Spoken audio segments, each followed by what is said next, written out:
Hello everyone, कैसे हैं आप लोग। तो जैसा कि आप जानते हैं कि हमारी JKSSB क्लास 4 के लिए 1000 क्वेश्चन सीरीज़ की क्लासेस चल रही हैं।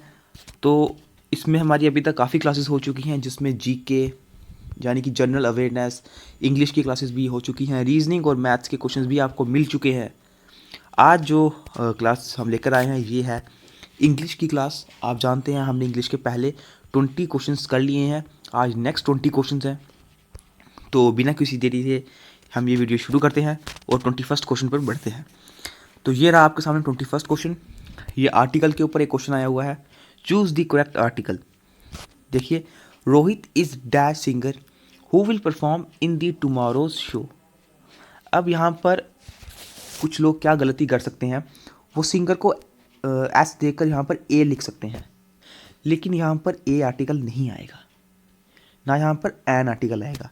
यहाँ पर जो आर्टिकल आएगा वो होगा आर्टिकल द क्यों आएगा यहाँ पर? देखिए, यहाँ पर आएगा Rohit is the singer who will perform in tomorrow's show, क्योंकि यहाँ पर किसी पर्टिकुलर चीज़ की बात की गई है। ठीक है, रोहित के बारे में एक पर्टिकुलर चीज़ के बारे में बात की जा रही है कि उस पर्टिकुलर चीज़ को पॉइंट किया जा रहा है कि रोहित ही वो सिंगर है जो कल परफॉर्म करेगा। इसलिए यहाँ पर जो आर्टिकल यूज़ होगा वो होगा आर्टिकल द। ठीक है, मुझे उम्मीद है आपको समझ आया होगा। अगर यहाँ पे सिर्फ ऐसा होता रोहित इज़ डैश सिंगर तो आप ए यूज़ कर सकते थे, लेकिन यहाँ पर आगे पर्टिकुलर चीज़ बात की जा रही है, इसको पॉइंट किया जा रहा है, इसलिए यहाँ पर हमने द आर्टिकल यूज़ करा। नेक्स्ट क्वेश्चन पे मूव करते हैं। नेक्स्ट क्वेश्चन आपको मॉडल पर आया है, the weather dash be better tomorrow, कि वेदर कल अच्छा हो सकता है। तो डू नहीं आएगा, आपको पता है weather do be better tomorrow नहीं होता है। डेयर भी नहीं आएगा, weather dare be better tomorrow नहीं हो सकता कभी भी। अब बचा वेदर कैन बी और वेदर माइट बी। जब भी मॉडल्स पर दोस्तों क्वेश्चन आए और कभी भी पॉसिबिलिटी की बात की जा रही हो ना, तो आप हमेशा मे या माइट यूज़ करोगे। ये तो वो मॉडल्स हैं जो पॉसिबिलिटीज़ के ऊपर यूज़ किए जाते हैं। तो यहाँ पर पॉसिबिलिटी ही बताई जा रही है कि the weather might be better tomorrow, कि वेदर कल अच्छा हो सकता है। तो option B is the right answer. Question number 23 है, fill in the blanks with the correct option. आपको फिल इन द ब्लैंक्स करनी है करेक्ट ऑप्शन से। Each dash on thought, each dash on thought. अब जिन्होंने दोस्तों मेरी क्लासेस ली हैं, शायद हमने ये डिटर्मिनर्स में पढ़ा था। हमने क्या पढ़ा था डिटर्मिनर्स में, कि जब भी ईच वाला केस आए, ईच वाला केस आने पर आगे आने वाली वर्ब हमेशा सिंगुलर होगी। हमने ये केस पढ़ा हुआ है अपनी डिटर्मिनर्स की क्लास में। ईच होता ही सिंगुलर है, ईच होता ही सिंगुलर है, तो आगे आने वाली वर्ब भी सिंगुलर यूज़ होगी। तो हैव यूज़ नहीं होगा, हैव ऑप्शन डी भी यूज़ नहीं होगा। अब बचे दो, ऑप्शन ए और ऑप्शन सी। ठीक है, अब each has a on thought, ये नहीं बन रहा। Each has a on thought कि हर एक का एक थॉट है ना, हर एक का अपना अपना थॉट है, यानी कि option C, each has his own thought, हर एक का अपना अपना थॉट है। Option C is the right answer. चलिए नेक्स्ट क्वेश्चन पे मूव करते हैं। Fill in the blanks with correct option, यही करेक्ट ऑप्शन पे आया हुआ है। We can go ahead with the discussion as dash arrived. ठीक है, एज डैश अराइव्ड, चार ऑप्शंस दिए हैं। जिस तरह ईच का था दोस्तों, उसी तरह एवरी का भी होता है। एवरीबॉडी, एवरीथिंग या नथिंग, एनीथिंग, ये जब भी ये वर्ड यूज़ किए हैं, ये वर्ड्स भी सिंगुलर होते हैं, इसलिए आगे आने वाली वर्ब भी सिंगुलर यूज़ होगी। अब ये मैं सब बताऊंगा नहीं, ये मैंने डिटर्मिनेंट्स की क्लास में पहले सब कुछ डिस्कस कर लिया है। हमने इंग्लिश का सिलेबस कंप्लीट कर दिया था, उसमें हमने काफ़ी ज़्यादा डिस्कस किया था। तो जो जहाँ पर आएगा, आपको पता है एवरीबॉडी तो आएगा ही आएगा, लेकिन इसके आगे वर्ब कौन सी आएगी? इसके आगे वर्ब आएगी सिंगुलर। इनमें से सिंगुलर ना इसमें है, ना इसमें है, ना इसमें है। सिंगुलर वर्ब है हैज़, यानी कि इधर जो आएगा ऑप्शन वो होगा option A. We can go ahead with the discussion as everybody has arrived. ठीक है, नेक्स्ट क्वेश्चन है question number 25। Choose the correct preposition to complete the sentence. Preposition के बेस पर ये क्वेश्चन पूछा गया है। We return dash our hotel. We return dash our hotel. एवर्ब तो कभी नहीं होगा, ना ही ऑन होगा। We return on our hotel कभी नहीं होता है। वी रिटर्न या तो टू आवर होटल होगा या एट आवर होटल होगा। ठीक है, तो मैं आपको बता दूं, रिटर्न अपने आगे हमेशा प्रेपोजिशन टू लेता है, रिटर्न टू। ठीक है, we return to our hotel. वो return to our hotel. Option B is the right answer. ठीक है, मुझे उम्मीद है आपको ये समझ आ रहा होगा। रिटर्न एट यूज़ नहीं होता दोस्तों, हमने पढ़ा था एट कब यूज़ किया जाता है।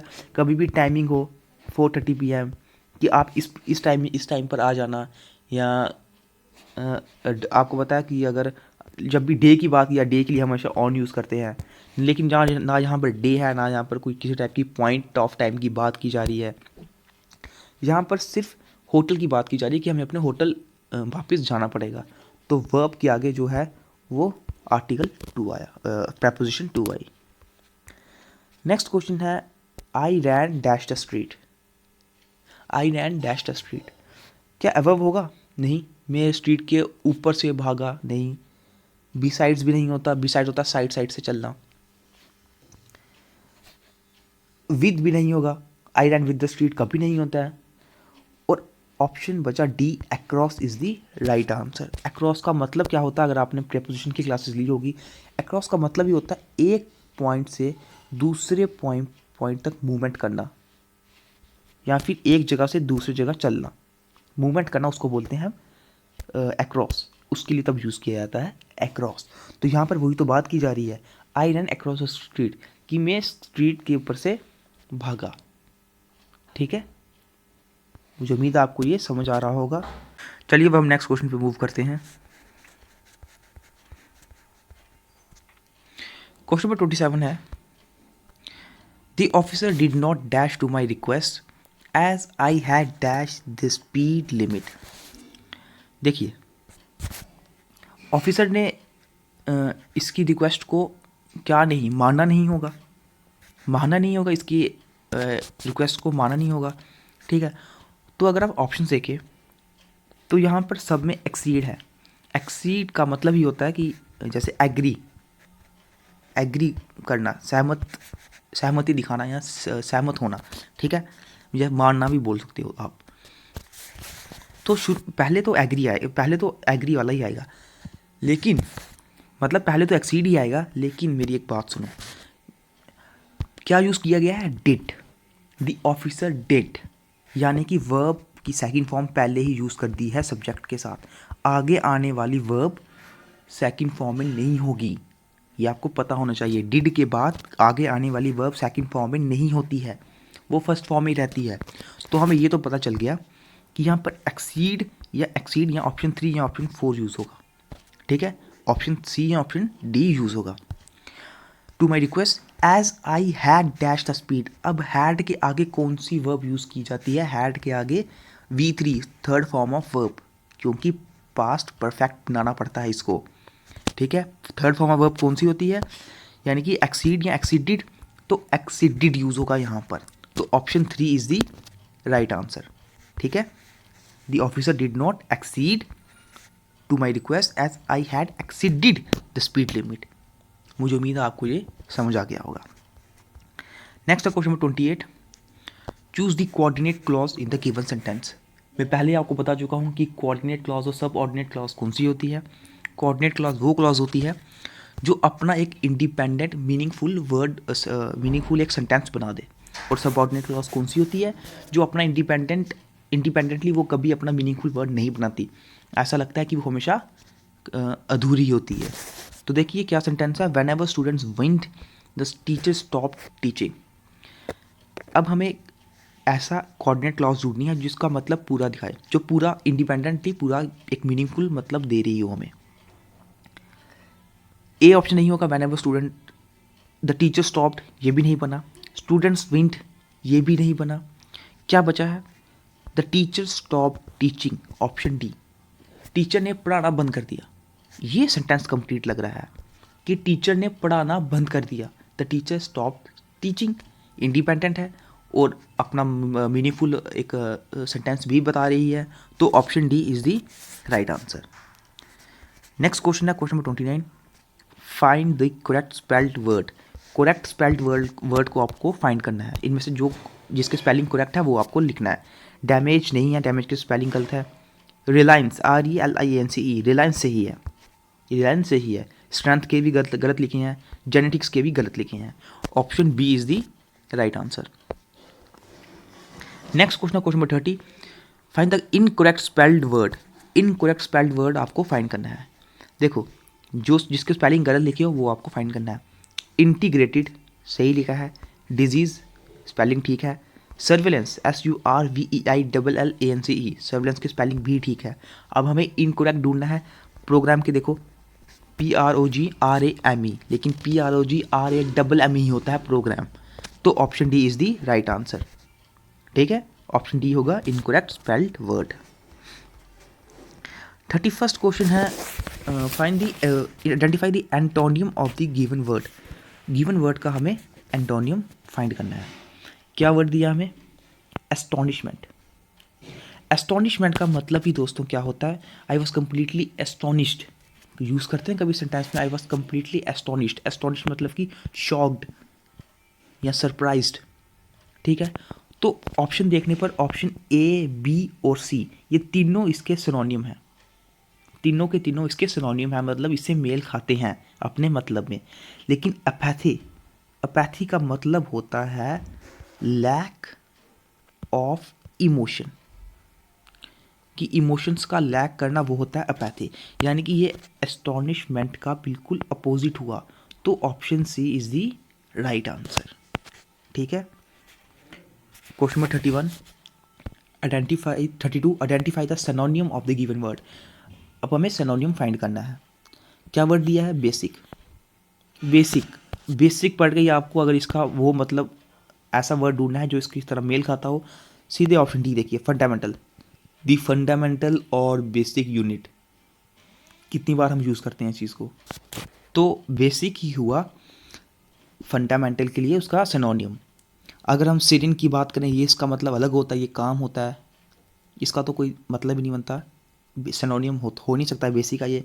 फ्लोट का मतलब एक टाइप का रूल या फिर लॉ, और हश एक ऐसी मतलब एक टाइप का आप बोल सकते हो, किसी को चुप कराने के लिए हम हश ऐसा वर्ड यूज़ करते हैं। तो इन तीनों का तो कुछ बनता ही नहीं है इससे मेल, तो option D is the right answer. Basic को ही फंडामेंटल का सिनोनियम बोला जाता है। Next question number 33, elementary. Elementary का मतलब क्या होता है? देखो दोस्तों, एलिमेंट्री का जो सिनोनिम होता है वो होता है option A, straight forward. Straight forward उसे हम बोलते हैं एलिमेंट्री का सिनोनियम। बाकी ये तीन तो कहीं मेल नहीं खाते हैं, रिलेटेड, कोर्स, ईज, ये तीनों इनका मतलब ही अलग है, तो option A elementary is the right answer. 34th question, identify the antonym of the given word. अब हमें इसका एंटोनियम ढूंढना है। डोमिनेंट। डोमिनेंट सभी को इसका मतलब पता होगा। डोमिनेंट होता है कि एक टाइप का रूलिंग, जिसको हम बोलते हैं जो हर एक पर रूल करना जानता हो, रूलिंग पर्सनैलिटी होती है, उसे हम बोलते हैं डोमिनेंट पर्सनैलिटी। ठीक है, तो डोमिनेंट का एंटोनियम कौन सा होगा? आप सबको पता होगा डोमिनेंट का एंटोनियम क्या होता है। डोमिनेंट का अपोजिट जो वर्ड होता है वो होता है सबमिसिव। सबमिसिव यानी कि जो उस डोमिनेंसी के अंडर काम करता हो उसको बोलते हैं हम सबमिसिव। ठीक है, डोमिनेंट होता है जो सब पर रूल करता हो, और जो उन रूलिंग पार्टी के अंदर काम करता हो उसे हम बोलते हैं submissive. Option D is the right answer. Next question number 35, ये बिल्कुल ही सिंपल क्वेश्चन पूछा गया है, choose the correct article. The sun rises in dash east. Sun rises in dash east, हमें पता है जब भी डायरेक्शन का जिक्र हो, डायरेक्शन से पहले हमेशा आर्टिकल द यूज़ किया जाता है, तो इधर option C, the sun rises in the east is the right answer. मुझे उम्मीद है आपको ये बिल्कुल अच्छी तरह समझ आए होंगे। इसके बाद जो दोस्तों नेक्स्ट क्वेश्चन है वो पैराग्राफ पर है, तो पैराग्राफ तो मैं सॉल्व नहीं कराऊंगा, क्योंकि इसमें क्या होता है कि जितने भी क्वेश्चन हैं पैराग्राफ के, ये सब आपको विद इन पैराग्राफ्स मिल जाएंगे। अगर आप पैराग्राफ पढ़ोगे तो विद इन पैराग्राफ्स आपको ये क्वेश्चंस मिल जाएंगे। तो जब मैं आपको इसकी PDF प्रोवाइड करूँगा इनकी, तो आप वहाँ से ये पैराग्राफ पढ़ के आराम से कर सकते हैं। ज़रूरी नहीं है कि आपको यही पैराग्राफ आए, पैराग्राफ कोई भी आए, लेकिन क्लास 4 के लेवल में उसी पैराग्राफ के बिटवीन, उसी पैराग्राफ के अंदर आपको क्वेश्चंस मिल जाएंगे। तो ये थे हमारे आज के 20 questions for English JKSSB class 4। हमारी टोटल 1000 क्वेश्चंस की सीरीज़ है, तो हमें वो कंप्लीट करनी है। हो सके तो 13 to 15 Feb के बीच बीच में पहले हमें अपनी पूरी सीरीज़ कंप्लीट करनी है, ताकि लास्ट के 6 से 7 दिन आपके लिए पढ़ने के लिए, रिवीजन करने के लिए हो जाए। ठीक है, तो मैं पहले बता दूं, अगर आप इस चैनल पे न्यू हैं, इस चैनल को सब्सक्राइब कर दें और उन लोगों से शेयर करें जो क्लास 4 एग्ज़ाम के लिए तैयारी कर रहे हैं। और मिलते हैं आपसे नेक्स्ट वीडियो में, जिसमें हम नेक्स्ट मैथ्स या रीजनिंग या किसी और सब्जेक्ट के हम क्वेश्चन MCQs लेकर आएंगे। मिलते हैं आपसे फिर नेक्स्ट वीडियो में।